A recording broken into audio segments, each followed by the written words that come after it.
Elhoztam a naplómat.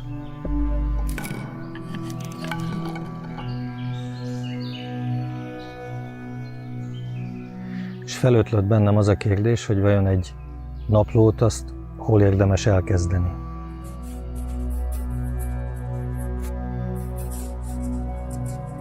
És én úgy gondolom, hogy mondjuk az elején, de hát minden ember az elején kezdeni a naplóját. Az túlságosan szokványos. Akkor talán kezdjük a végén a naplót? Hát ez a második gondolat, ami az ember eszébe jut. A harmadik gondolat pedig az, hogy hát akkor talán a közepén.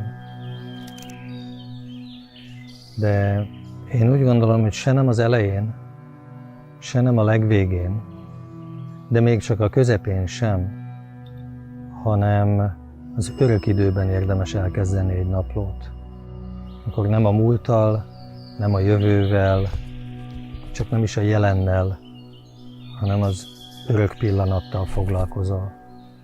Szerintem ez a legizgalmasabb kezdőpontja egy naplónak.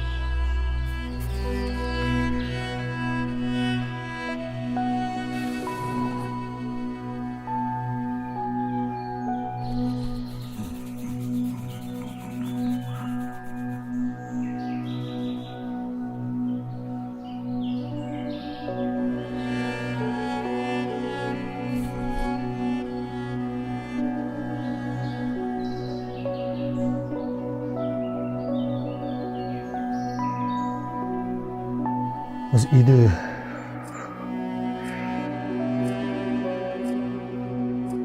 hiszen előttünk az örökké valóság, mégis megfoghatatlan.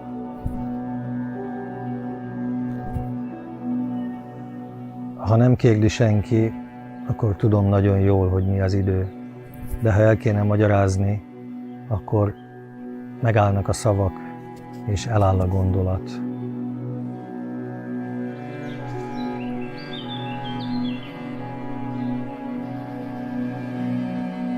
Ezt már Szent Ágoston is így mondta, és eltelt közben majd 2000 esztendő, de nem lettünk okosabbak az idő természetét illetően. Minden esetre én úgy gondolom, hogy az idő az egy dimenzió. Mondhatnám azt, hogy az idő teret ad az életünknek, hogy így összefonódjon ez a két mértékegység, a tér és az idő. De az idő az kétféleképpen létezik. Aki testi tudatban él, annak egy fenyegető elmúlásként. Aki a lelki mi volt, a örökké valóságában él, legalább ennek a reményében, ennek a tudatában él, annak pedig egy végtelen pályát nyit. Idő vagyok, világok pusztítója, mondja Krishna a Gítában, de én a kimeríthetetlen időként is létezem. Az igazi misztérium az, amikor egyetlen pillanatban megragadjuk az örökké valóságot, amikor az itt az a teljesség, és hogy az itt és most az a teljesség és az örökké valóság. Ez egy szent pillanat.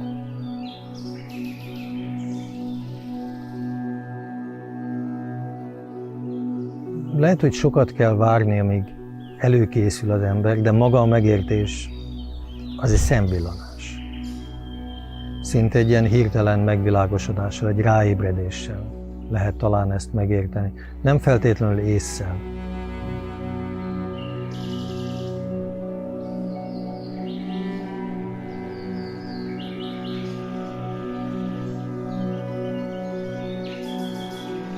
Az észnek, rációnak megvan a maga szerepe. Az egész odáig érvényes, amíg eljutunk a határokig. És azon a határon túl, hogy más eszközzel lehet csak vizsgálódni.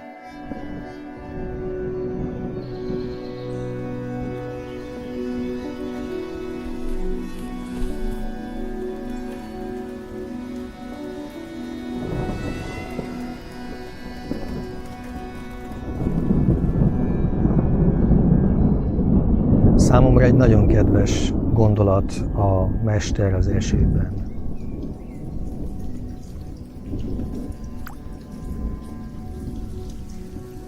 Magam elé képzelem, amikor mondjuk egy igazi nagy gurú, egy nagy aszkéta, egy szent ember ott ül mondjuk a kolostor kertjében, és zuhog az eső.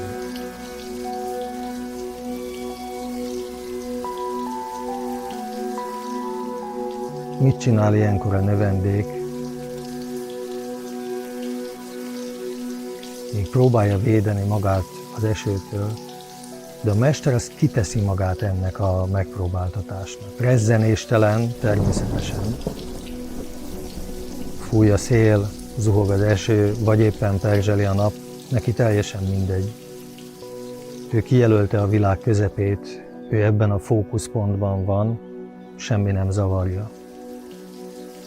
Már átázott a vállán az inge, hozzátapad a bőréhez, ahogy lélegzik néha, elszakad ez a letapadt ing, aztán újra visszasimul a testére, és a növendék az készül. Próbálja összeszedni az összes erejét, próbálja legyőzni önmagát, az ellenállását, hiszen tudja, hogy mi lenne a helyes. Egy hűséges növendék az követi a mesterét.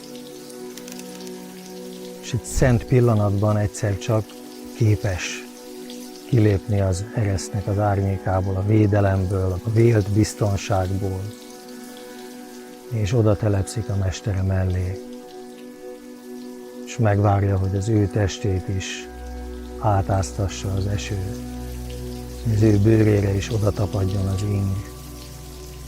Kis különbség még van a mester elázása és a növendék elázása között, mert a mester már közömbös. A növendék még örvend, hogy erős vagyok, meg tudtam tenni. Még mindig magával van elfoglalva, de már követi azt a nagyon erős és nagyon meghatározó példát, ami előtte áll. Persze lopakodva ment oda a mester mögé, de hála Istennek az esőnek a zajában nem hallatszottak a léptei, és nem is melléje telepedett, hanem egy picit mögé, hogy ne zavarja a mestert ebben az elmélyült meditációban.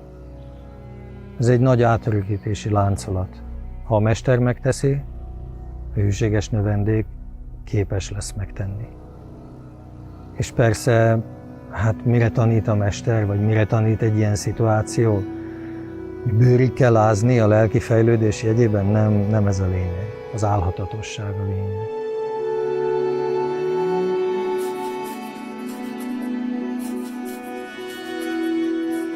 Hogy az az elszántság meglegyen bennem is, ami a mesterekben, ami az örök mesterben megvan, és talán így az örök növendékben is meg lesz.